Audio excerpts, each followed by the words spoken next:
An old man stands at a gas pump shaped like a Greek column, and he isn't smiling. He hands over a car, a 1940 Ford Coupe, plain, unremarkable, the kind of thing that would have been somebody's daily driver decades before anyone thought to call it classic. Alongside it, a sawed-off shotgun. He doesn't explain much. He says the car has something in it. He says the road ahead isn't a road at all. This is the setup for a film almost nobody has heard of, and the strange part isn't the plot. The strange part is what happened after the cameras stopped, because the trail on this car goes cold in a way that even the film's own reputation predicted. The film is Highway to Hell, shot in 1989 around Phoenix, Arizona, with additional work out at Glen Canyon, Utah. Directed by Ate DeJong, written by Brian Helgeland years before he'd win an Oscar for L.A. Confidential. The premise: a young couple eloping to Las Vegas takes a back road they shouldn't. The girlfriend gets pulled over by a demonic state trooper called the Hell Cop, and she's dragged through a portal into hell itself. Her boyfriend has to follow. It should have worked. It had a real cast. Chad Lowe, Christy Swanson the same year she'd played Buffy Summers for the first time, Patrick Bergin as the Devil. It had ambition, practical effects, a production design team clearly having fun building an underworld out of desert flats and department store aesthetics. And then the studio, Hemdale, sat on it, shelved it for over a year before giving it any release at all. First a limited theatrical run, then home video in the back half of 1992, quietly, under a title year that even now gets listed as 1991 in most references. A film with this much talent attached simply didn't happen, on schedule or in memory.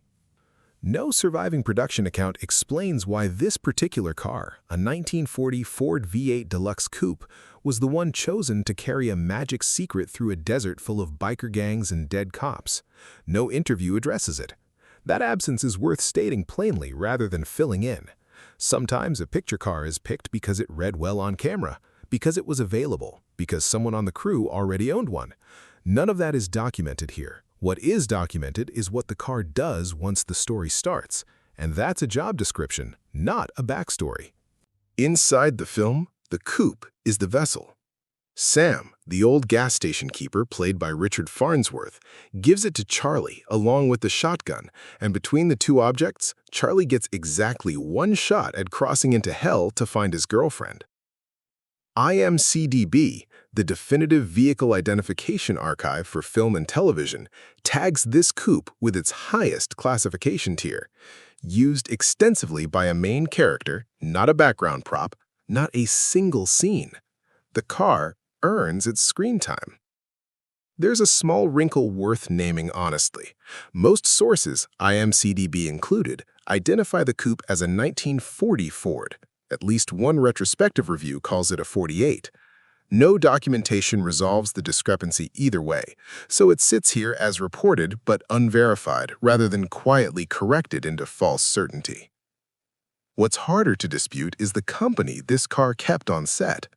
Highway to Hell is stacked with cameos that read almost like a magic trick in hindsight.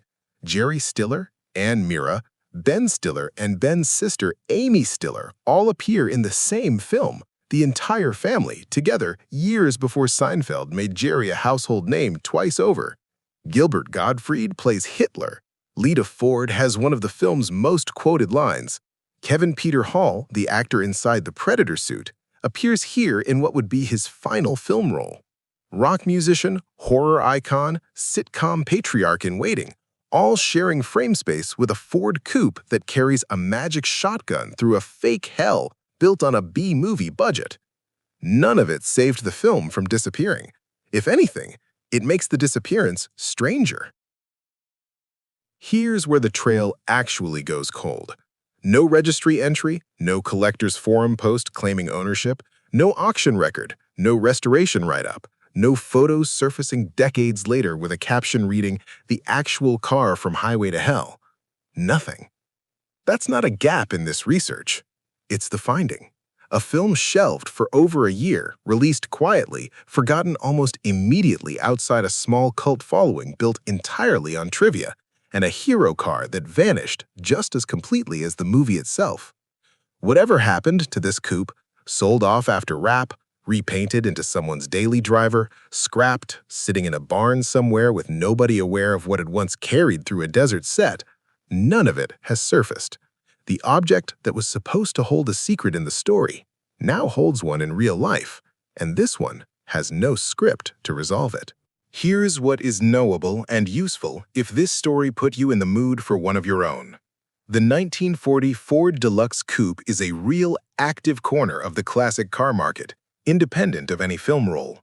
Values swing hard on condition. Project-grade cars needing full mechanical and bodywork can be found in the low five figures, solid drivers in the mid five figures, and correctly restored or lightly modified examples climbing well past that, especially with the flathead V8 still in place rather than swapped.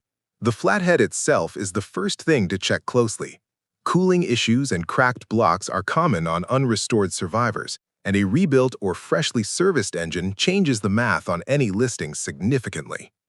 After that, look at the usual Ford trouble spots for the era: floor pans, trunk pans, and the lower rear fenders, all prone to rust after 8 decades.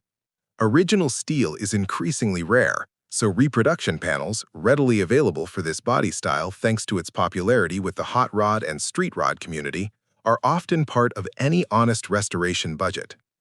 That popularity cuts both ways for a buyer.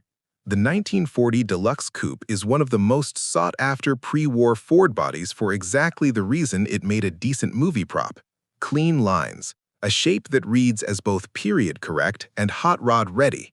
That means competition for good examples, but also means parts support, community knowledge, and resale liquidity are all stronger than with more obscure pre-war bodies.